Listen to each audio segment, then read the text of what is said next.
Hello everybody and welcome back to the channel. So we're going to be entering into a new year, and with a new year we should always set new goals for ourselves to achieve, to improve our lives and just try to get closer to any life goal you have. It can be in any arena. It doesn't have to be financial. It could also be something for your health, or trying to spend more time with your family, other things that are really important to you. So if you want to follow along with my journey in my dividend portfolio that I've been building over the past 2 years, feel free to like the video, subscribe to the channel, and I'm going to start the intro, and then we'll get into my goals for 2023.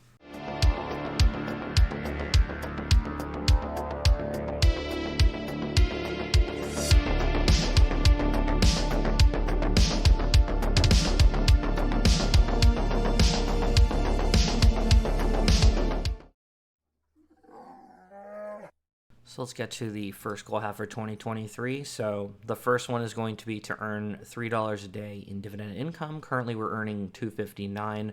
So that took about a little under 2 years to hit this. So getting an extra 40 cents of passive income shouldn't be that difficult. I think I'll do this long before the year ends. So very achievable, small goal that we can definitely hit. Next one is I want to earn $1,000 a year in dividend income in the third year of investing. We're currently at $947.04, so again, just about $53 or so, but to hit this goal. So considering that we've been doing about $420, a little bit more on average for the first 2 years, this shouldn't be too difficult, and we should achieve that as well. And I also want to earn $100 a month in dividends on average. We're currently doing $78.92 a month on average. So just have to keep depositing, reinvesting my dividends. And I think this is very doable because, we only have to hit $22, $21 and change. And we've been doing, nearly $40 per year since I've started. It hasn't even been a full 2 years. It's just the end of the first 2 calendar years because we started investing in February of 2021. So not technically a full year for me, but just for the sake of the calendar year, I'm just going to consider it a full year. And the stocks I want to focus on in 2023, I've thought about it, and a year like this with a lot of volatility can give you a good idea of which companies are you really comfortable with holding for the long term, which companies do you want to stock up on. And a few came to mind. So the first one is TELUS. So this is a position that I want to double my position, because right now I'm currently getting about a half a share each and every quarter from my position, and it's in a bit of a dip. It's giving an over 5% yield. It's growing that dividend 7 to 10% annually on average, and it's just a stock that I feel very comfortable with. So I really want to double my position in the stock. And that way, every single dividend they pay me, I can just put that towards an additional share of TELUS without putting in any additional money. So, and then the other stocks I want to focus on for 2023 is BAM and ATD. So I really just want to increase these positions to 5%. They're both at about 3.5%, just because I've been focusing my deposits elsewhere. And I'll be going into my buys and sells in my TFSA. But these are the stocks that I want to continue buying throughout all of next year. I just want to increase the positions in all 3 of these holdings. I'm not putting down BNS or TD because I already have about a full position in them, 9-10%. That being said, I would definitely continue buying them, of course, but I'd want to build up these smaller positions because they're not as big in the portfolio. And then any other stock I'd buy would be, just based on value, or like a growth stock maybe that doesn't pay a dividend, but I want to focus on the core here. I'd call these my core stocks: my TELUS, BAM, ATD, my banks, Apple, Microsoft, Costco, stocks that I kind of want to hold for the long term, not really interested in trading them. And, if we find any other opportunities to invest, then I'll consider that as well. But this is going to be my main focus going into 2023. And before we get started with the buys and sells in the TFSA, since the last update, thank you so much, Natalie, for using my referral link in the description below. So I received $10 from that from a personal account, and I transferred that into my TFSA. And let me know what you got in the comments below. And if you're new to investing or you want to start investing in the new year, feel free to use my link in the description below to sign up for WealthSimple Trade. And you can buy Canadian listed stocks and ETFs with no commission fees. And you'll receive up to $3,000 for signing up. And then you'll also help support the channel and also get something as well. So just last update for this year, we're at 18,223. RSP is up 19%. This is just Starbucks and SCHD, so only American listed dividend stocks and ETFs in here, so I keep all my dividends for my American holdings. And then in the TFSA, I have a balance of both American and Canadian stocks. This one's down 9%, but considering the S&P is down like 20% this year, I don't think that's too bad. It's not amazing, but I'll take it. But the main goal is just increasing my passive dividend income each and every year, which I have accomplished. So let's get into my buys and sells in the TFSA. So it's been a pretty brutal December this year. So just in the past month, we're down 7%, and the TFSA are down 1,200, and then we can see all time we're down 1781 or down 9%. So most of the losses in the portfolio are just in the very last month of the year. So this can turn around very quickly. That's why I'm not too concerned about it. And we're just going to continue buying good stocks.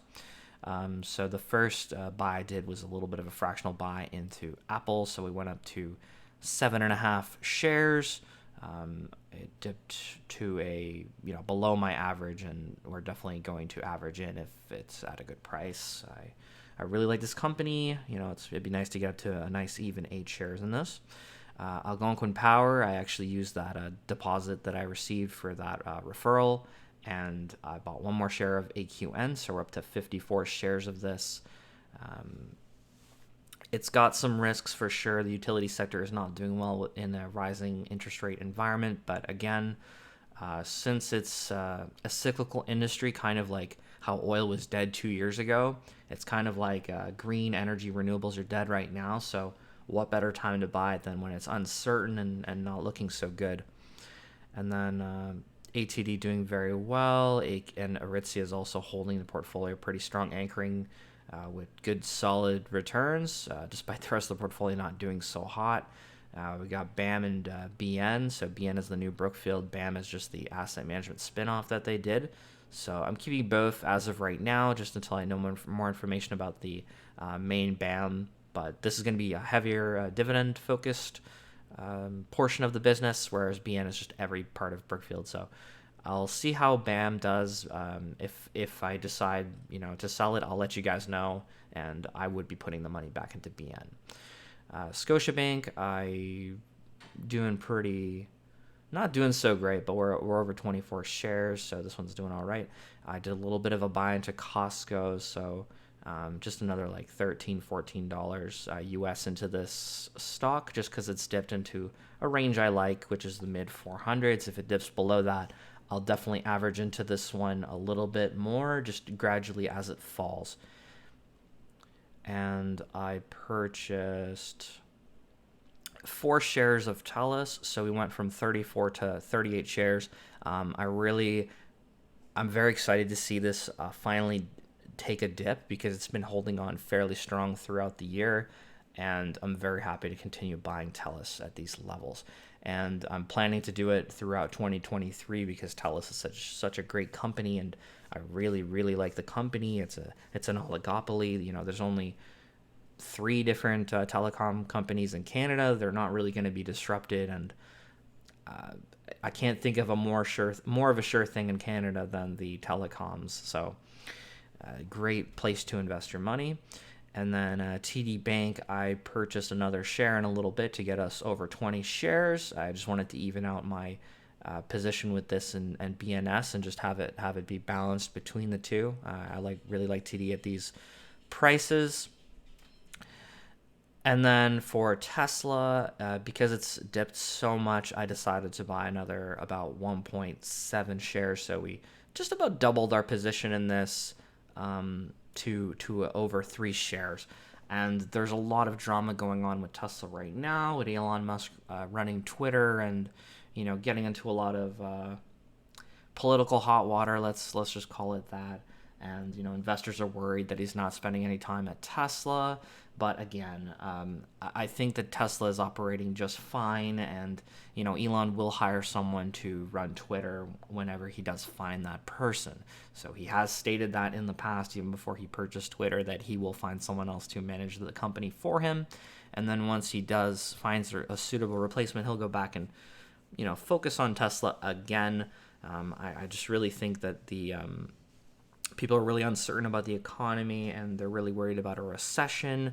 High interest rates are not good for car sales, because let's face it, who wants to get a 7 to 9% auto loan? That's just absolutely awful. And you're especially not going to want a luxury vehicle that you can barely afford, because your car payments at a 7 to 9% interest rate are going to be so much higher than the 2% or 3% rates that we had even just a couple years ago. But I think Tesla has taken a bit too much damage here. I think it's just like it was really, really overvalued 2 years ago. I think it's undervalued right now. I think it should be trading a little bit higher, because at a forward PE of 22, that's very low. That's lower than Coca-Cola. And Coca-Cola is growing very slowly. Maybe they'll grow 5%, 7%, but Tesla's expected to grow at 50%. So to have the same market multiple for that kind of company just doesn't make sense. There's definitely some question marks about Tesla, but it's still growing a lot, and I'm going to continue buying it at these prices. If it dips lower, I'm glad to get more, as long as the main fundamentals of the company are fine. I'm not concerned, and I'm not going to base my decision making based on stock movement, but just based on how is Tesla the company doing, because Tesla the company and Tesla the stock are two different things. And just recapping the dividend income progress, we've earned 1,189, so that should remain unchanged from the last update. The annual dividends have increased by over $10 since my last update, from $9.35 to $9.47. Monthly average has increased 92 cents from 78 to 78.92. Weekly, we're earning an extra 21 cents every single week. On the daily, an extra 3 cents every single day, so we're up to 259.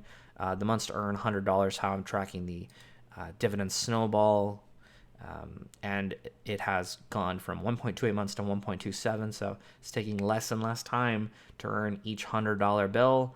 That can really help, buy some stocks right now, but, maybe in the future it'll help supplement my lifestyle. And then the hourly wage, our portfolio got a raise. So if my portfolio were to work a 40-hour week job, got a raise. So instead of earning 45 cents per hour, it's now earning 46. And these are the goals that I plan to achieve for the next year. So in the comments below, just let me know what your financial goals are for the next year, and have a happy new year. And I hope everything goes well for all of you. Have a great one.